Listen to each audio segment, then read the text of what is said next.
Hello YouTube, Damo_23 here, and welcome back to another episode of Glory Hunter. In today's episode, we have a game away from home against Sevilla in a game where we are trying to stay in the title fight with Real Madrid. With that being said, we have to we have to recapture and look at some of the form that we've had this season. Don't even think that was the right word. I'm a little bit spacey because I have not been well over the weekend, so this is being filmed, edited, and uploaded within about an hour just to get a content or a piece of content out. I did stream slightly earlier for an hour and a half. It was pretty spacey during that too. We've been dealing with a pretty big stomach bug, have not been able to keep anything down, so we're going to try and get through this episode and see how we go from there. And that being said, if you're liking the dedication, the ability to get me even an episode out when we're not 100%, give it a like, subscribe to the YouTube channel, and without further ado, let's get into the episode.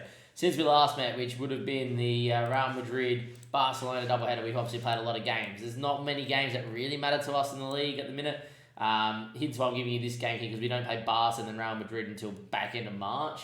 And there was no point me going, oh, there's a game here, and then there's a game down there. So, thought I'd give this Sevilla game to give you something. In terms of the Spanish Cup, we've got Bilbao in the next round. Bilbao not having as good a year as last year, should be getting through them. Champions League rise, we actually finished second, only losing the one game to Bayern. We drew one game to Atlanta. We won 6 games to beat Manchester City. So the squad is in not too bad of a spot. That has to be said. We'll just recap that Man City game here quickly. Played pretty well at home. We're slightly the better side, and the boys put their chance away, which is always good as well. Since then, though, since Real Madrid, we've been very, very, very, very good in the league without losing a game. The only game we have lost domestically is in the Super Cup semi-final. We rotated to Valencia and we lost. Big thing for us has been injuries. We had a lot of guys out for 3 to 4 weeks in January. So we've actually had to play a 16-year-old at right back called Monterio, who's one of our kids that came for an intake last season. Has been playing at right back. I think he's our hot prospect here at the football club. No, it's now Felix, who has not been playing many minutes because he's been injured a lot as well. But the boys have been playing well, and we're in a pretty good spot. Unfortunately, there is something that we have to say is Tyrone will not be staying with us next season. 88 mil, they don't want to loan him back. If we were to do all this, 68 mil is the most we can get to. It does mean that we've made a signing to come and play Segundo Volante for us next season, and it's Jude Bellingham. That is correct. We are announcing that we are signing Jude Bellingham here as our signing for next season to replace Tyrone. Still very well-rounded, very well-classed, mentally fantastic, technically fantastic, and with that 17 natural finish, don't expect me to go down too much. I made a point that I wasn't signing any big-name older age players for anything less than 175k or less a week. We've talked him down to 175 exactly. Main reason for that, I didn't want another situation where we had guys like Hincapi and Co. Billy here on 300k a week and declining rapidly. 175k a week, I just think we'll get a couple of really good years out of him. He's going to be fantastic as a Segundo Volante on support. Expect to see a few goals and really do continue on from the good work Tyrone has done. I'm just unfortunate we won't get anything out of him there as well. And unfortunate too, because he's about to become homegrown and a Spanish player in 166 days, which is just upsetting there as well, because I would have loved to have seen it too. Other nationalities there as well, is that he is of course Portuguese as well. With that being said there, you have Joao Victor in there as well. We had a bid in from Liverpool for 30 mil, rejected it. Did say that if we got a bid during transfer deadline day on stream, that we would have sold him on for 100, for about 60 mil, which would have funded Tyrone. Would have much rather Tyrone stay, but it is what it is, and there we are. We also had a bid for DOPDA from Dortmund for 40 odd mil. Not selling him for anything less than 100. He's been fantastic for us. Outside of that, the rest of the team doing pretty well. Petrovic has been a little bit legless and a little bit injured, etc. So he's actually going to come out for Dogana, who's been developing quite well and looks like he's going to be the future in the hole for us as well. If you look at the season preview here, we're still fair behind Barca, but the team itself is in very, very, very good shape. Quisiero has been injured a little bit, but look how well this guy is developing. He's only 25 as well. He's going to be fantastic, and there we are. Now, big game for us away from home. Sevilla are a decent side, but as you can see here, Tyrone, one of our last hurrahs that's going to be here. Okafor isn't going to be here next year. I'm not going to pull the trigger on him, mainly because we have a loanee that obviously we picked up and we showed you guys at the start of the year. But if you have a look at Jan Andre, at 17 years of age, there's a potential that this guy could be starting for us by the age of 19 and replacing Alberto. Very mentally switched on, physically very good, and technically looks like quite the footballer, so definitely going to keep an eye out on him. A guy that's played 15 games for Villarreal, who currently sit in 8th, is probably good enough to be your backup left back, so there's no point me wasting 19 mil on Okafor. Even though I had a really good time with him, we're going to let him go back as well. And that's the reason why I like these 2-year loans. We have options to buy. Obviously, we would have loved to get Tyrone in for cheaper, but weren't able to. Okafor, obviously, 19 mil is a pretty cheap fee, but we found someone else that's going to become pretty good there too. The rest of the team's in a pretty good spot. Campo, by the way, has been developing very, very, very well, and Campo started to pick up some form of late as well. Definitely keep your eye out for Campo. I do plan on getting him into the starting 11 at least next season. Outside of that, big game here. Let's go in and see what we can do here against a very good Sevilla side, and then I'm going to edit this and put this up on YouTube, and then I'm going to go back to bed, put the cricket on, and hopefully feel a little bit better or better enough to go to work tomorrow. Been drinking a heap of Powerade, trying to get the electrolytes up. I just had my first proper dinner in 2 weeks as well. Alright, Marcelo now with a ball into Marchand and Richardson. Sainz finds Tyrone with a header. Sainz had a pretty good year. Dogano with a good ball inside of DOPDA. Finds Vera, good touch. Down he goes. It was a very cynical foul from Nianzou. Very, very, very cynical. Knew exactly what he was doing. Vera got goal side of him and then brought him down. Ideally, it should be a red card. It's never going to be because it's FM. Should definitely get booked. Don't even think he got... I know he got booked. But yeah, Vera missed his last penalty. He's only got 10 penalty taking, but big moment here. Vera steps up and into the bottom in it goes, and it is 1-0 and much deserved. We'll say that, look, that was so cynical that he had no intention to play the ball, that it's arguably red cardable. Double jeopardy, meaning it's staying a yellow, but, there's got to be an intention to play the ball. Doesn't matter, we go 1-0 up. Vera doesn't miss that penalty. He's having a very good year as Vera, but over the last month, has missed a lot of chances, has to be said. But we're 1-0 up, and that's all that matters. Anyway, Tim flies in and wins that one there. Dogano now. Joe Victor. Alberto making the run. Tim. Sainz. Tyrone in a good area. He will turn. Finds Joe Victor. Finds Song.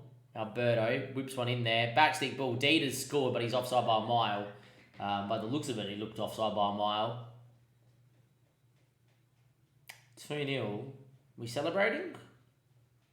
We are, so that was going to count. Okay, we'll take it 2-0 up. Beautiful. Good football. Didn't think he was onside, to be fair, DOPDA. But anyway, good ball from Joe Victor. Song does well and hold up. Now Alberto whips one. Oh, he whipped it in early. He was onside by a mile, boys.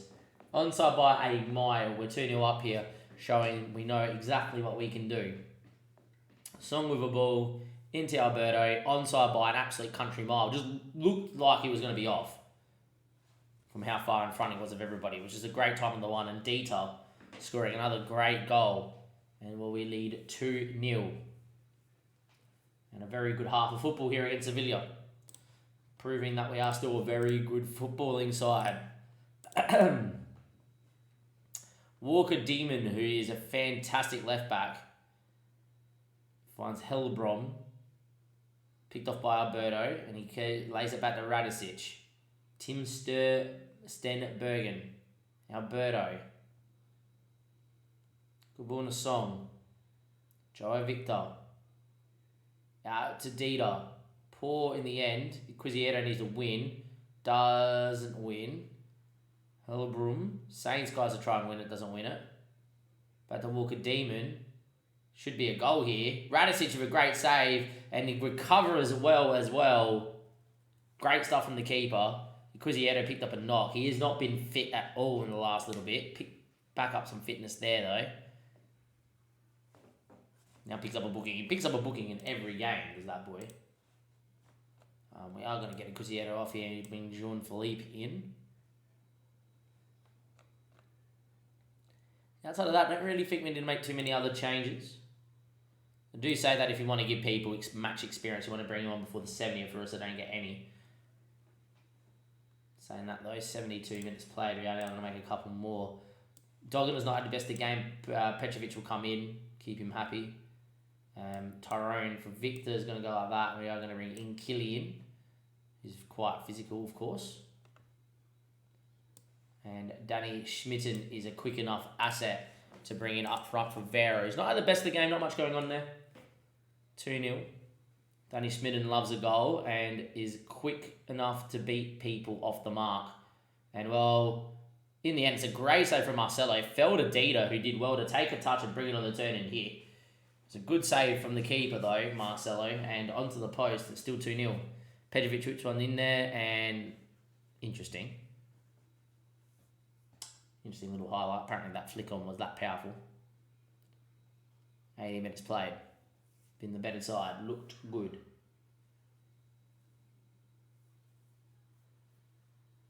Time ticks. Look, easy and as calm as you like. It's a 2-0 win. We played pretty well out there. Boys controlled that game fairly well. And yet again, it just shows that when we're on. Real Madrid, though, have been all over us in terms of here. We go top of the league, but we are 2 games out of Madrid. But we've got the points on the board. That's all that matters.